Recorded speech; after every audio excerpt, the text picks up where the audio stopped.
राजस्थान काफी खूबसूरत शहर है ना। राजस्थान में बसे कुलधरा से लेकर भानगढ़ के किले तक का सफर काफी डरावना हो और ये सफर काफी कम लोगों ने किया होगा। राजस्थान में कदम रखते एक अलग एहसास होता है, लगता है कि आप उस जगह वापस आ गए हो जिस जगह फिर से लड़ाइयाँ हो रही है और ऐसी बहुत सारी चीजें हैं जिसके लिए लड़ाइयाँ भी होती है। और मान लो कि राजस्थान में ऐसे बहुत सारे रहस्य छुपे हैं जो अभी तक किसी के सामने नहीं आए, क्योंकि आप जानते हो कुलधरा का रहस्य, भानगढ़ का रहस्य। और आगे जानने से पहले आप लोग चैनल पर नए हैं तो चैनल को फटाफट से सब्सक्राइब कर दीजिए। लोगों ने भानगढ़ के बारे में तो सुना ही होगा, एक हॉन्टेड किला है। साथ ही में आपने कुलधरा के बारे में ही सुना, एक हॉन्टेड गांव है जो 200 साल पहले अचानक से वहां से सारे लोग चले गए थे, जहां आत्माएं भटकती। लेकिन राजस्थान में बसे जयगढ़ किला तो पास्ट और प्रेजेंट दोनों को एक करता है। अगर आपने उनके सुनहरे दिनों में देखा होगा तो इस किले का बहुत ज़्यादा शोषण हुआ था, तो 20वीं सदी में भी इस किले को हमारे हाथों झेलना पड़ा था। पता है कि इस किले में जो है वो खजाना छुपा है। 15वीं और 18वीं शताब्दी में बनाया गया ये किला काफ़ी फेमस था। इस किले को विजय किला भी कहा जाता है। कहते हैं कि यहाँ शाही खजाना रखा जाता था और यहाँ तक कि आमेर की रक्षा प्रणाली के रूप में भी यह काम करता था।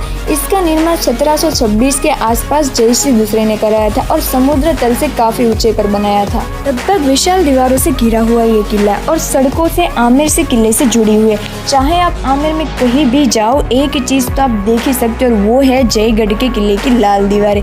यहाँ दुनिया की अब तक की सबसे बड़ी तोप मौजूद है जो इस किले में ही बनाई गई थी, लेकिन अभी तक किसी भी युद्ध में इसका इस्तेमाल नहीं हुआ है। पीछे स्थित पानी की टंकी वो भी नॉर्मल नहीं है, इसमें लगभग 6 मिलियन गैलन पानी की संग्रह करने की क्षमता है।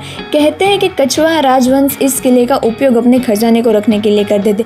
मान्यता के अनुसार किले में टंकी के नीचे एक कक्ष मौजूद है जहाँ महाराजा मानसिंह द्वारा लूटी गई संपत्ति छुपाई गई है। ये सच है या झूठ है कोई नहीं जानता। ये भी है कि सन 1977 में अपने सुनहरे दिनों में जब ये किला राजनीतिक उथल पुथल के बीच फंसा हुआ था, तब तत्कालीन प्रधानमंत्री इंदिरा गांधी ने किले की इमारतों की तलाशी शुरू कर दी, क्योंकि उन्हें एक गुप्त सूचना मिली थी कि किले के पानी की टंकी और परिसर में भारी मात्रा में खजाना छुपा हुआ है। बात का अब तक पता नहीं चला है कि उन्हें वो खजाना मिला था या फिर ये अभियान बंद कर दिया गया था। अभी तक कई लोगों का मानना है और शायद कई लोगों को ये लगता भी है कि सच में आमेर के किले में और जयगढ़ के किले में जो खजाना है वो वही का वही है और उसकी रक्षा की जा रही है। ये बात अभी तक भी सच है, क्योंकि वहाँ जो पानी की टंकी के नीचे कक्ष मौजूद है वहाँ शायद खजाना छुपा भी हो सकता है, क्योंकि राजाओं के पास तो बहुत सारा खजाना था, उसे छुपाने के लिए कोई जगह तो चाहिए थी और शायद उन लोगों ने इसीलिए वो गुप्त कक्ष बनाया होगा जिसमें वो खजाना छुपा पाए।